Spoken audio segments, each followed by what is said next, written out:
C'est dans les locaux du Conseil économique, social, environnemental, dans le très prestigieux 16e arrondissement de Paris, qu'est la diplomatie économique. Une nouvelle stratégie développée par les socialistes au pouvoir va déployer tout son charme envers les patrons d'entreprises africaines. Pendant 2 jours, pas moins de 30 conférences centrées sur 6 grandes thématiques: ville durable, agriculture et agrobusiness, énergie, innovation et révolution numérique, financement et partenariat public-privé, formation et ressources humaines permettront à 2000 participants d'échanger sur le business. Beaucoup d'entreprises africaines sont venues à la recherche de financement. Alors en venant ici aujourd'hui, je m'attends à trouver des partenaires financiers, des partenaires en tout genre, pour pouvoir développer mon affaire en Afrique. Pour Régis Prunier, spécialisé dans la levée de fonds, la problématique est complexe. C'est le cœur du sujet. Vous avez mis le doigt dessus. En fait, aujourd'hui, les entreprises africaines ont beaucoup de projets, beaucoup de potentiel, beaucoup d'intelligence, beaucoup de savoir-faire. Par contre, elles ont peu de capitaux, surtout des capitaux longs, c'est-à-dire des capitaux durables. Elles vivent hélas souvent avec des financements bancaires qui sont des financements plutôt de durée courte, revolving et court. Et on voit, je rencontre régulièrement des entrepreneurs africains qui m'expliquent qu'en fait ils financent ou ils essaient de financer des usines avec du découvert bancaire ou avec du besoin en fonds de roulement, ce qui leur génère des structures de bilan considérablement déséquilibrées. Africa 2016 doit donc s'atteler à résoudre cette équation majeure, faire en sorte que la France retrouve toute sa place en Afrique et que les entrepreneurs français reviennent avec confiance et considération. J'aurais aimé... Monsieur et madame, après. Oui, je Longos, Afrique Rédaction. J'aurais aimé répondre sur la question sur les rapports Vidrine-Zassou. Ces rapports expliquent clairement comment ouvrir la voie vers le visa pour les chefs d'entreprise qui viennent en France. Or, à la lumière de ce qui se passe aujourd'hui, un entrepreneur congolais voulait venir, a eu du mal à avoir son visa. Donc, il est retenu un RSI. Alors, on peut parler de ces rapports, mais il y a un problème réel sur le terrain. Deuxième chose, vous parlez de la croissance. À travers la croissance, on voit deux éléments, la communication et le produit extractif, donc le minerai. Donc, c'est avec ces deux éléments qu'on peut évaluer la croissance de l'Afrique. Or, le panier de la ménagère souffre. Alors, comment voyez-vous par rapport à la population pour bénéficier en fait de cette croissance? Moi, sur la croissance, c'est intéressant. Tout à l'heure, il y a deux choses qui...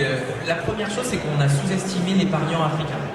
C'est-à-dire que si vous regardez, par exemple, le financement de la croissance aujourd'hui, en propre, si on regarde les recettes budgétaires, aujourd'hui, elles représentent seulement 14,5% du PIB en moyenne des pays africains. Demain, dans les pays du Nord, elle est à 30%. Donc je pense qu'aujourd'hui, la grande question, c'est d'aller chercher comment faire en sorte que le ménage africain qui épargne réinvestisse cette croissance sur la croissance dans le continent au lieu d'essayer de se diversifier en mettant l'argent ailleurs. Ça, c'est un premier sujet, à mon avis, du développement de la croissance. C'est comment on incite l'épargne à se redéverser, à être utilisée pour l'infrastructure, pour développer la technologie en agriculture, etc. en Afrique. Donc il y a un sujet de cette croissance. Vous avez parlé de la dichotomie de la croissance africaine. On voit en Afrique du Sud, ça ne marche pas. C'est-à-dire que malheureusement, si vous avez un secteur de ressources naturelles très fort et un secteur de services très fort, sans base industrielle, on a des soucis de conflits sociétaux, on a des soucis de sociaux. Il y a des pays qui arrivent à faire ça, mais je pense qu'en effet, on va avoir besoin, à mon avis, de se poser la question de réinvestir dans le capital fixe, en plus du capital humain, pour développer la base industrielle. Par exemple, il n'y a pas d'usine de pneus en Afrique aujourd'hui, et pourtant, il y a une demande en voiture et en camion qui est incroyable. C'est incroyable que l'Afrique continue d'apporter ces flux. Je vous donne un exemple. Sur la première question sur la mobilité, il y a encore 2 mois, la Commission africaine, l'Union africaine, Carlos Lopez disait, ils ont annoncé le passeport panafricain. Et donc ils se le sont donnés, je crois qu'il y a en gros Kagame et puis il y a le président tchadien. Donc avant que ça arrive dans la réalité du terrain de l'Africain qui essaie de passer du Campo de Nigeria ou du Campo de Tchad, ça va être plus compliqué. Et vous avez raison, je crois c'est là où les idées reçues sont importantes. C'est-à-dire qu'un Africain qui demande un visa, on pense qu'il va vouloir s'installer en France. C'est horrible, c'est comme ça. Les services publics aujourd'hui sont comme ça. On leur considère jamais comme un visa investisseur, par exemple.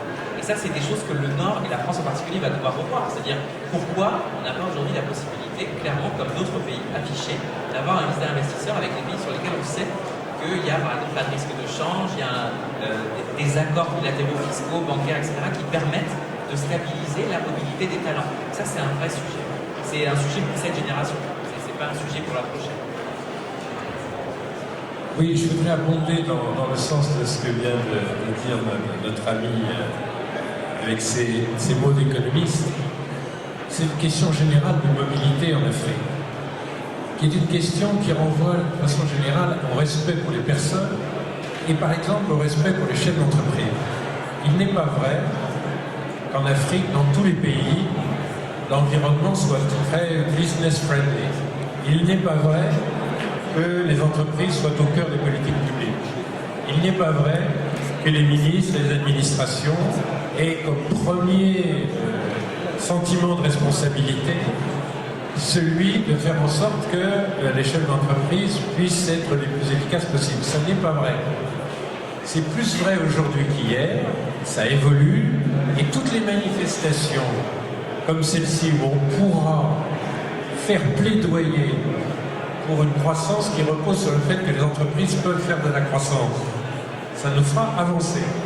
Et tous les rapports et tous les think tanks, ça nous fera avancer. Ça n'est pas acquis.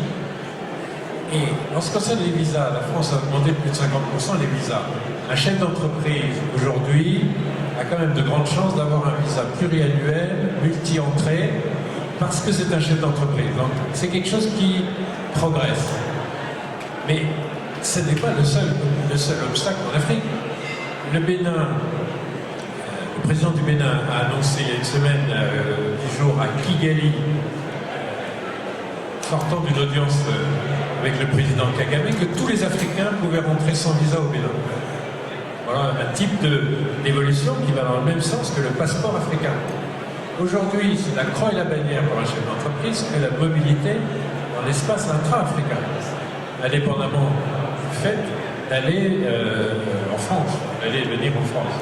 Et donc, il faut faire des progrès parallèlement, il faut avoir des liaisons aériennes convenables.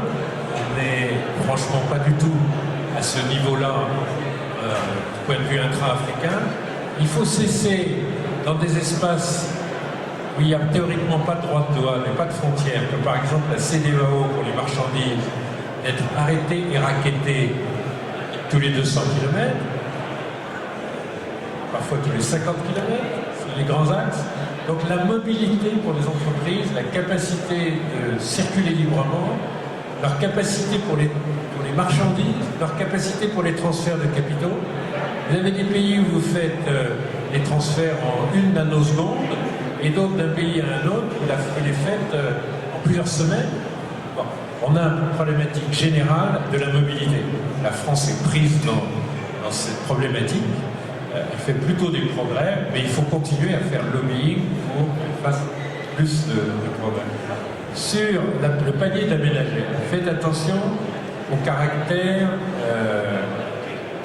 démagogique de ce genre de questionnement. L'Afrique a maîtrisé son inflation à bien des égards. Dans la zone de l'UEMOA, dans la zone de la CEMAC, on est pratiquement à inflation zéro aujourd'hui. Il y a des pays qui maîtrisent moins leur inflation, notamment ceux qui viennent de subir des dévaluations dramatiques. Donc on a un effet mécanique d'inflation fort. Mais le pouvoir d'achat, dans une Afrique qui ne fait plus en moyenne que 3% d'inflation, il est quand même mieux protégé que dans une Afrique qui avait beaucoup de mal à dominer ses déséquilibres il y a 20 ans. Aujourd'hui, nous sommes un continent d'inflation maîtrisée. Donc ce que vous visez, ce n'est pas le panier de la ménagère, même si c'est vrai au Nigeria, au Kenya, en Angola, parce qu'il y a une situation d'inflation liée à la dévaluation. Mais ce n'est pas tellement ça le problème. Le problème, c'est que la croissance ne réduit pas la pauvreté. C'est ça notre problème. Et là, on a besoin de la contribution des entreprises. Notamment, l'extrême pauvreté ne recule pas. Et le nombre de pauvres augmente. Parce que nous avons une croissance démographique telle que même si le nombre des gens riches qui passent le seuil de pauvreté est la première chose qu'on retient fameuse classe moyenne qui se développe beaucoup, c'est vrai également du contingent des gens qui sont en dessous du seuil de pauvreté. Donc la croissance fabrique des classes moyennes et des classes supérieures dans un contexte encore très inégal. Et donc la question, c'est comment la rendre différente qualitativement pour qu'on puisse commencer à réduire la pauvreté. Donc c'est pas le panier de la ménagère au sens où on aurait perdu le contrôle de l'inflation, etc. On a une macroéconomie saine, et on a une croissance qui, bien que forte, ne réduit pas la pauvreté.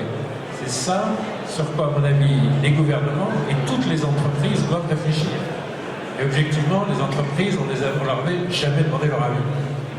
Bon, là, non seulement on leur demande leur avis, mais on leur dit faites pression, faites bouger les lignes, c'est vous qui avez une grande partie des instruments, une grande partie de l'information, une grande partie des idées, et donc on a besoin de vous. C'est ça le message. Pour ce que vous appelez le panier de la ménagère, moi j'appellerais plutôt la résolution du problème de l'extrême pauvreté.